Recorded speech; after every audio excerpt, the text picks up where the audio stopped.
उपमुख्यमंत्री सुनेत्रा पवार या प्रीती संगमाकडे रवाना झालेल्या आहेत। आज त्यांचा साताऱ्याचा दौरा हा पार पडतोय। साताऱ्यामधील कराडमध्ये त्या काही वेळातच दाखल होत आहेत। उपमुख्यमंत्री सुनेत्रा पवार या प्रीती संगमाच्या दिशेने रवाना झाल्याची माहिती मिळते। यशवंतराव चव्हाण यांच्या स्मृतीस्थळावर तिथे त्या जाऊन अभिवादन करणार आहेत। अगदी 2 दिवसापूर्वी उपमुख्यमंत्री पदाची शपथ घेतल्यानंतर हा त्यांचा पहिलाच दौरा आहे। काल त्या बारामतीत होत्या आणि आज कराडमध्ये प्रीती संगमावर जाऊन अभिवादन करतील। मोहसिन शेख आपल्यासोबत आहेत, त्यांच्याकडून अधिकची माहिती जाणून घ्या। मोहसिन, किती वेळात सुनेत्रा पवार दाखल होतील? नक्कीच आपण बघतोय की सुनेत्रा पवार या ठिकाणी दाखल झालेले आहे। जो यशवंतराव चव्हाण समाधीस्थळ आहे त्या परिसरात त्या दाखल झालेल्या आहे आणि आपल्याला पाहायला मिळतं की त्या या ठिकाणी पोहोचले आहे।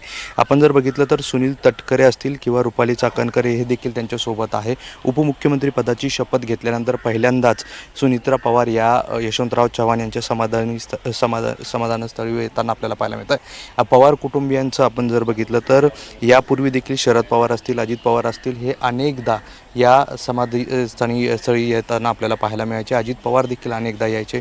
शरद पवार हे यशवंतराव चव्हाण यांना आपला राजकीय गुरु देखील मानायचे आणि त्यांची ही सगळी नेहमीची परंपरा आहे। असंही बोललं जातं की पवार कुटुंबियांना या समाधीस्थळावरून ऊर्जा मिळते आणि त्यामुळेच पवार कुटुंबीय नेहमी या ठिकाणी ज्यावेळी महत्त्वाच्या घडामोडी घडतात त्यावेळी या ठिकाणी पोहोचतात।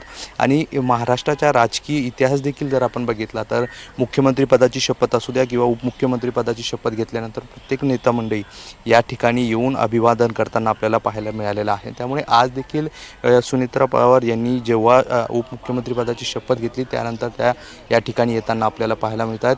कराडच्या या प्रीती संगमावर जी समाधीस्थळ आहे यशवंतराव चव्हाण यांचं, या ठिकाणी त्या पोहोचत आहेत। या ठिकाणी ते अभिवादन करतील। काही वेळ या ठिकाणी थांबण्याची देखील शक्यता आहे। जी माहिती मिळते त्यानुसार या ठिकाणी बाजूलाच असलेल्या जे प्रीती संगम आहे म्हणजेच कृष्णा नदी असेल किंवा या प्रीती संगमावर अस्थी देखील विसर्जन केले जाण्याची माहिती मिळते। त्यामुळे एकंदरीत हा दौरा महत्त्वाचा समजला जातोय। उपमुख्यमंत्री पदाची सूत्र हाती घेतल्यानंतर सुनेत्रा पवार या ज्या आपली राजकीय कारकिर्दी सुरू करणार आहेत की नवीन, त्यापूर्वी त्या या ठिकाणी आलेल्या आहेत। त्यामुळे या ठिकाणी साहजिकच ज्या नेते मंडळींची महत्त्वाची पदं जेव्हा मिळतात ते ऊर्जास्थळ समजून या ठिकाणी येतात, या ठिकाणी आशीर्वाद घेतात, अभिवादन करतात आणि त्यानंतर आपल्या राजकीय कारकिर्दीची नवीन सुरुवात करताना आपल्याला अनेक नेते यापूर्वी पाहायला मिळालेले आहे। आणि खास करून पवार कुटुंबियांचा विचार केला तर शरद पवार देखील आपल्या राजकीय कारकिर्दीत नेहमी या ठिकाणी येऊन अभिवादन करायचे, पण मधल्या काळात त्यांची प्रकृतीची परिस्थिती पाहता त्यात खंड पडला होता। मात्र अजित पवारांनी ही परंपरा कायम ठेवली होती। अजित पवार नेहमी या ठिकाणी पोहोचायचे। मग यशवंतराव चव्हाण यांचे पुण्यतिथीचा कार्यक्रम असला तर सकाळीच अजित पवार या ठिकाणी यायचे आणि अभिवादन करायचे। ही सगळी अजित पवारांच्या राजकीय इतिहास कारकिर्दीचे हे पावलं आपण बघितलेले आहे आणि आता तीच परंपरा सुनेत्रा पवार या देखील कायम ठेवताना आपल्याला पाहायला मिळत आहेत। सुनेत्रा पवार या ठिकाणी दाखल झालेल्या आहे आणि त्या आता या समाधीस्थळीकडे येताना आपल्याला पाहायला मिळत आहेत। त्यांच्यासोबत सुनील तटकरे देखील पाहायला मिळत आहेत, रुपाली चाकणकर आहे, स्थानिक अनेक नेते आहेत आणि पहिल्यांदाच त्या या ठिकाणी येत आहेत। त्यामुळे कराड परिसरातील नागरिक असतील, पक्षाचे कार्यकर्ते असतील, ते देखील मोठ्या प्रमाणात या ठिकाणी पोहोचलेले आहेत। ते देखील त्या या सगळ्या अभिवादन करण्यासाठी या ठिकाणी पोहोचताना पाहायला मिळतात। त्यामुळे गर्दी देखील मोठी झालेली आहे। एकंदरीत आज या सगळ्या समाधीस्थळावरून आशीर्वाद घेऊन ते पुढच्या राजकीय कारकिर्दीची नवीन एक सुरुवात करताना पाहायला मिळणार आहे। अजित पवार यांच्या या सगळ्या अपघातानंतर साहजिकच पवार कुटुंबियांवर मोठं दुःखाचं डोंगर कोसळलेलं आहे। अजूनही सगळं पवार कुटुंब या दुःखातून बाहेर पडलेलं नाही आहे। आपण बघतोय की उपमुख्यमंत्री पदाची शपथ घेतल्यानंतर सुनेत्रा पवार यांनी थेट बारामती गाठलं होतं। कालपासून त्या आपल्या सहयोग या निवासस्थानी होते। त्यानंतर काल संध्याकाळी त्यांनी आपल्या मूळ अजित पवारांच्या आईची काटेवाडीत जाऊन भेट घेतली। त्यानंतर पुन्हा त्या बारामतीला पोहोचल्या आणि आज त्या कराड या ठिकाणी पोहोचलेल्या आहे। कराडनंतर त्या पुढे ते अजित पवारांचे जे सुरक्षा रक्षक होते विदिंग जाधव, त्यांचं देखील अपघातात निधन झालं। त्यांची कुटुंबियांची ती भेट घेणार आहे। त्यामुळे आजचा हा त्यांचा दौरा महत्त्वाचा समजला जातोय आणि त्यानंतर त्या पुन्हा बारामतीला जाणार आहे। त्यामुळे सुनेत्रा पवार यांच्या हा दौरा अत्यंत महत्त्वाचा समजला जातोय। अभिवादन करून ते या समाधीस्थळी अभिवादन करून पुढे फलटणला जाणार आहे। मात्र या पवार कुटुंबियाचा जो मागील काही वर्षाचा जो इतिहास आहे समाधीस्थळी येण्याचा, तो त्यांनी कायम ठेवलेला आहे. अजित पवार नेहमी या ठिकाणी यायचे, त्यानंतर शरद पवार देखील यायचे, पवार कुटुंबातील मग त्यानंतर रोहित पवार देखील असतील, सगळे अनेक पवार कुटुंबीय नेहमी या ठिकाणी यायचे आणि तीच परंपरा या ठिकाणी आता कायम ठेवण्याचा प्रयत्न सुनित्रा पवार करताना पाहायला मिळतात. आणि राज्याच्या पहिल्या महिला उपमुख्यमंत्री ठरलेल्या आहेत. त्यानंतर त्या पहिल्यांदा त्या या ठिकाणी पोहोचत आहेत, समाधीस्थळी येत आहेत, अभिवादन करणार आहे आणि त्यानंतर ते पुढचा आपल्या सगळ्या राजकीय कारकिर्दीची सुरुवात करणार आहे. एकंदरीत या सगळ्या राजकीय पार्श्वभूमी, इतिहास, आत्ता ज्या सगळ्या घडामोडी घडताना पाहायला मिळतात, अशात पुन्हा पवार कुटुंबियातून ही सगळी पवार कुटुंबावर असलेलं हे दुःखाचं डोंगर आपण पाहतोय आणि त्यातून सावरण्याचा प्रयत्न केला जातोय. मात्र अशावेळी त्यांच्यावर ही सगळी जबाबदारी आलेली आहे. ज्यावेळी अजित पवारांच्या अपघाती निधन झालंय त्याच्या 2 दिवसांनी त्यांना उपमुख्यमंत्री पदाची शपथ घ्यावी लागलेली आणि एक नवीन सुरुवात त्यांना करावी लागते. एकीकडे सगळ्या दुःखाचं डोंगर आहे, दुसरीकडे ह्या राजकीय सगळी परिस्थिती आहे, अशातून त्या सगळ्या जाताना पाहायला मिळतात. त्यामुळे समाधी स्थळावर जाऊन ते आज अभिवादन करताय. प्रीती संगमावर त्या पोहोचलेल्या आहे. आपण बघतोय की यशवंतराव चव्हाण जे महाराष्ट्राचे पहिले मुख्यमंत्री समजले जातात, अनेक राजकीय नेत्यांनी त्यांच्यापासून ऊर्जा मिळते, या समाधी स्थळावर ते येतात आणि नेहमीच आपण बघितलं आहे की राजकारणाच्या जेव्हा जेव्हा मोठ्या मोठ्या घडामोडी घडतात किंवा महत्त्वाचे नेते असतात ते या समाधानीच्या स्थळी येतात आणि अभिवादन करताना पाहायला मिळतात. आणि पुन्हा एकदा आपल्याला हे चित्र सुनित्रा पवार यांच्या बाबतीत देखील पाहायला मिळतं. अजित पवार, शरद पवार, रोहित पवार, पवार कुटुंबातील जे सदस्य राजकारणात सक्रिय आहेत ते नेहमी या ठिकाणी येतात, समाधीस्थळी येतात आणि अभिवादन करतात आणि ते चित्र आपल्याला पाहायला मिळतं. आपण बघतोय की सुनित्रा पवार या ठिकाणी पोहोचलेले आहे आणि त्या अभिवादन करताना आपल्याला पाहायला मिळतात. साहजिक त्यांच्या चेहऱ्यावर अजूनही आपल्याला तो दुःख अजित पवारांचं जाण्याच्या पाहायला मिळतोय. साहजिकच पुन्हा त्या सगळ्या आठवणींना उजाळा देखील मिळालेला आहे, कारण अजित पवार हे नेहमी या ठिकाणी यायचे आणि ज्या वेळेस महत्त्वाच्या राजकीय घडामोडी अजित पवारांबाबत घडायच्या त्यावेळेस ते या ठिकाणी यायचे. यापूर्वी या समाधीस्थळावर त्यांनी आत्मक्लेश एकदा आंदोलन म्हणजे देखील केलेलं होतं. त्यामुळे साहजिक अजित पवारांचं आणि कराड या समाधीस्थळाचं एक इतिहास आहे, एक परंपरा आहे आणि तीच परंपरा पुन्हा एकदा कायम ठेवण्याचा प्रयत्न सुनित्रा पवार करताना पाहायला मिळत आहे. आपण व्हिज्युअली जर इथं बघितलं तर रुपाली चाकणकर आहे, त्यांनी देखील अभिवादन केलेलं आहे. सुनील तटकरे जे राष्ट्रवादीचे प्रदेशाध्यक्ष आहे ते देखील या ठिकाणी आहे आणि सुनित्रा पवार देखील आहे. आता अभिवादन करून त्या या सगळ्या जे समाधीस्थळ आहे इथून आता पुढे निघणार आहे. यापुढे ते समाधीस्थळावरून ते फलटणला देखील जाणार आहे आणि त्यानंतर पुन्हा बारामतीला जाणार आहे. राजकीय नवीन जबाबदारी आहे आणि या जबाबदारी पार पडताना एक सगळी दुःखाचं डोंगर आहे आणि अशा सगळ्या परिस्थितीत जाताना पहिल्या ह्या सगळ्या राजकारणाची सुरुवात कुठेतरी आपण ज्या परंपरा आहे पवार कुटुंबाच्या त्यानुसार ते करताना पाहायला मिळतात आणि त्यानुसारच समाधीस्थळी पोहोचलेले आहेत, अभिवादन केलेलं आहे आणि पुढच्या काही दिवसात त्या राजकारणात सक्रिय देखील होतील. मात्र ह्या सगळ्या सक्रिय होताना जी परंपरा पवार कुटुंबियाची आहे ती जपण्याचा प्रयत्न देखील सुनित्रा पवार करताना आपल्याला पाहायला मिळतात.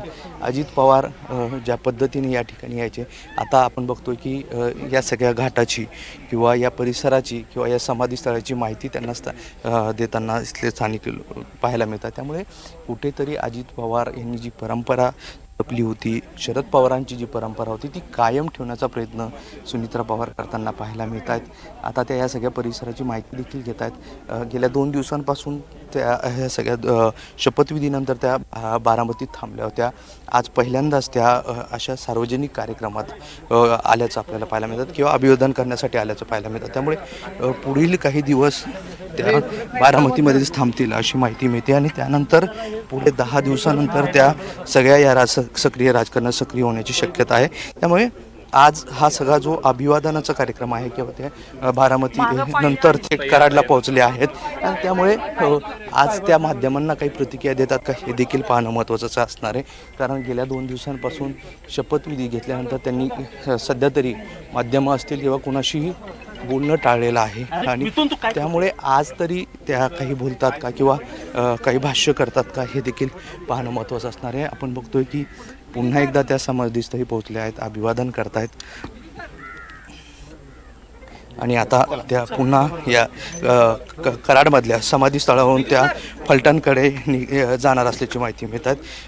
सोबत आपण बघितलं तर सुनील तटकरे असतील किंवा रुपाली चाकणकर असतील हे देखील आहेत आणि सगळे राष्ट्रवादीचे नेते या ठिकाणी पाहायला मिळतात. स्थानिक नेते देखील पाहायला मिळतात. काही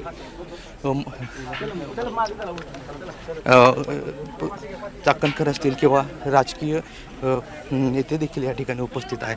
आपण त्यांच्याशी थोडंसं बोलण्याचा प्रयत्न करूया आणि अजित पवारांची जी सगळी परंपरा आहे ती कायम ठेवली जाते. त्यामुळे आपण राजकीय नेत्यांशी थोडी बोलण्याचा प्रयत्न करूया.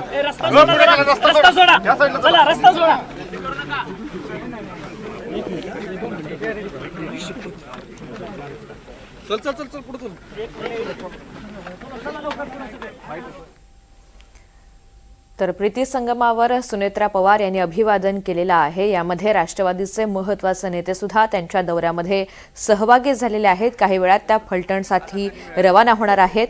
उपमुख्यमंत्री पदाची शपथ घेतल्यानंतर राज्याच्या पहिल्या महिला उपमुख्यमंत्री सुनेत्रा पवार यांनी पहिलाच हा दौरा केलेला आहे आणि प्रीती संगमावर अभिवादन करत या एकंदरीतच राजकीय त्यांच्या प्रवासाला सुरुवात केलेली आहे. प्रीती संगमावर असलेली यशवंतराव चव्हाण यांची समाधी हे कायमच पवार कुटुंबाचं ऊर्जास्थळ राहिलेलं आहे. अजित पवार आपल्या राजकीय प्रवासादरम्यान अनेकदा इथे यायचे, आशीर्वाद घ्यायचे आणि त्यांच्या प्रेरणास्थानी यशवंतराव चव्हाण असल्यामुळे कायमच त्यांच्या विचारांचं पालन करण्यासाठी, ते विचार जोपासण्यासाठी त्यांनी प्रयत्न केले. त्यांच्याच राजकीय प्रवासावर आता पुढे सुनेत्रा पवार सुद्धा आपल्याला चालताना पाहायला मिळत आहेत. त्याचंच अनुकरण त्यांनी सुद्धा केलेलं आहे. सुनेत्रा पवार यांनी प्रीती संगमावर आता इथे समाधीस्थळी अभिवादन केल्यानंतर पुढच्या दौऱ्यासाठी रवाना होत आहेत. माजी खासदार श्रीनिवास पाटील यांनी तिथे त्यांच्या दौऱ्यामध्ये ते सुद्धा सहभागी झाले. तिथली माहिती त्यांना करून दिलेली आहे. या दौऱ्यामध्ये राष्ट्रवादीचे मुख्य नेते सहभागी झाले. सुनील तटकरे, रुपाली चाकणकर, रुपाली ठोंबरे पाटील हे सुद्धा सहभागी झालेले होते. प्रीती संगमावरून काही वेळातच त्या फलटणसाठी रवाना होणार आहेत. यशवंतराव चव्हाण यांच्या स्मृतींना अभिवादन करून त्यांचे आशीर्वाद घेऊन पुढच्या दौऱ्यासाठी आता त्या रवाना झाल्यात. मात्र एका अर्थी आता त्यांच्या राजकीय प्रवासाला त्यांनी इथून सुरुवात केली असं म्हणावं लागेल. अजित पवार इथेच नेहमी यायची. पवार कुटुंबाची परंपरा ती कायम राहील. स्वर्गीय यशवंतराव चव्हाण साहेबांच्या विचारांचा वारसा पुढे चालवत असताना आदरणीय दादांनी गेले 2.5 वर्षापूर्वी जो काही निर्णय घेतला आणि त्यानंतर या 2.5 वर्षाच्या कालावधीमध्ये यामध्ये खऱ्या अर्थानं शिवशाहू फुले आंबेडकरांची विचारधारा पुढे घेऊन जाण्याचा प्रयत्न दादांनी कायम केला आणि म्हणून आदरणीय सुनेत्राबाईंनी देखील मुख्यमंत्री पदाची शपथ घेतल्यानंतर पुढचा हा वारसा पुढे चालवत असताना आज या ठिकाणी नतमस्तक झालेलं आहे. बरं, आत्ता संजय राऊतांची प्रेस झाली. ते असं म्हणतात की या सगळ्या प्रकरणात घातपात आहे आणि त्यांनी मोठा आरोप सगळा केला आहे. सगळ्या गोष्टी तपासामध्ये पुढे येतील. त्या तपासाचा सुरू आहे. नक्कीच आपण बघतोय की सुनेत्रा पवार ह्या आता फलटणकडे निघालेल्या आहे आणि रुपाली चाकणकर यांनी देखील प्रतिक्रिया दिली की या सगळ्या घडामोडी करताना आता एक परंपरा जी पवार कुटुंबियाची आहे ती सुनेत्रा पवार यांनी कायम ठेवलेली आहे आणि त्यामुळेच त्या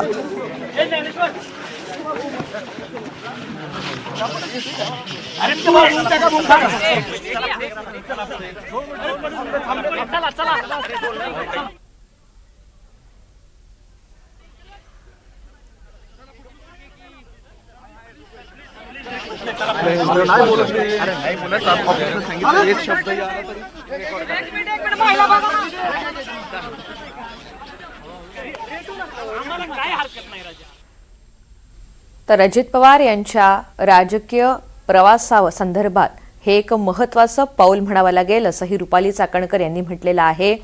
त्यांच्या विचारांच्या हा वारसा पुढे घेऊन जाण्यासाठी ही खऱ्या अर्थानं सुरुवात प्रीती संगमापासून होतीये आणि त्याचमुळे अभिवादन आणि इथे आशीर्वाद सुनेत्रा पवार यांनी घेतल्याचं रुपाली चाकणकर यांनी म्हटलंय. प्रीती संगमावर येत इथे त्यांनी अभिवादन केलेलं आहे आणि हा पहिलाच त्यांचा दौरा आहे जो साताऱ्यामधील कराडमधून सुरू झालेला आहे. सुनील तटकरे, रुपाली चाकणकर हे सुद्धा या दौऱ्यामध्ये सहभागी झाले. इथून सगळ्यांना अभिवादन करून सर्व नेत्यांची भेट घेतल्यानंतर त्या फलटणच्या दिशेनं रवाना होणार आहेत. आज फलटणमध्ये त्या दिवंगत विदीप जाधव यांच्या निवासस्थानी जाण्याची शक्यता आहे. त्यांच्या कुटुंबांची सांत्वनपर भेट घेण्याची शक्यता आहे आणि त्यासाठी त्या फलटणला जातील. वडेट्टीवारांनी मोठा आरोप केला की दोन्ही राष्ट्रवादी एकत्र येत होत्या म्हणून हे सगळं घडवून आणलं असा गंभीर आरोप आहे साहेब. याच्यावर समाधाच्या ठिकाणी आहे. मी 10 मिनिटात पत्रकार परिषद घेईन. कुठे पत्रकार परिषद घेणार काय साहेब? वेणुताईंच्या स्मारकाच्या नंतर कुठे बोलणार असतं तुम्ही? वेणुताईंच्या स्मारकाला जातोय दर्शन घ्यायला. ते झालं की बहिणी साहेब निघतील मग मी बोलतो. आपण नक्कीच बघतोय की सकाळपासून ज्या पद्धतीने सगळे आरोप प्रत्यारोप होत आहे. संजय राऊत यांनी आरोप केले आणि या सगळ्या घडामोडीवर आता सुनील तटकरे यांची प्रतिक्रिया आलेली आहे की सुनीता पवार इथून जेव्हा रवाना होते त्यानंतर आपण 10 मिनिटांनी प्रेस घेणार आहोत आणि या सगळ्या गोष्टींवर आपण स्पष्टपणे आणि सगळ्या गोष्टी बोलणार आहोत. प्रेस या तुम्ही करून द्या तटकरे कुठं इथंच फॉलो करतो. हे चल. तर सुनील तटकरे यांनी इथे माध्यमांशी बोलत असताना कोणतीही प्रतिक्रिया दिलेली नाहीये. मात्र पुढील काही वेळातच आपण पत्रकार परिषद घेणार आहोत आणि ज्या विलिनीकरणाच्या चर्चा आहे त्या संदर्भात सुद्धा भाष्य करणार असल्याचं त्यांनी म्हटलेलं आहे. माजी खासदार श्रीनिवास पाटील यांची भेट घेतलेली आहे. त्यांचे आशीर्वाद सुनेत्रा पवार यांनी घेतलेले आहेत. जेव्हा ही घटना घडली, अजित पवार यांची दुर्दैवी घटना घडल्यानंतर श्रीनिवास पाटील यांनी आपली प्रतिक्रिया व्यक्त केलेली होती. ते ज्येष्ठ नेते राहिलेत राष्ट्रवादीचे आणि मी अगदी लहानपणापासून अजित पवार यांना पाहिलेलं आहे. त्यामुळे जी दुर्दैवी घटना घडली ती पवार कुटुंबियांसह आमच्या सगळ्यांवर आघात करणारी आहे. अत्यंत दुर्दैवी घटना आहे अशा भावनांना उजाळा दिलेला होता. अजित पवार हे कर्तृत्ववान नेते होते असंही श्रीनिवास यांनी म्हटलेलं होतं. श्रीनिवास पाटील यांनी म्हटलेलं होतं आणि या दौऱ्यादरम्यान सुनेत्रा पवार यांची त्यांनी सोबत केलेली आहे. त्यांना आशीर्वाद दिल्यानंतर आता सुनेत्रा पवार या सुद्धा रवाना होत आहेत. त्या फलटणच्या दिशेनं जाणार आहेत. दरम्यान सुनील तटकरे हे या दौऱ्यामध्ये सहभागी झालेले होते. काही वेळातच आपण माध्यमांशी बोलणार आहोत, पत्रकार परिषद घेणार आहोत असं त्यांनी स्पष्ट केलंय.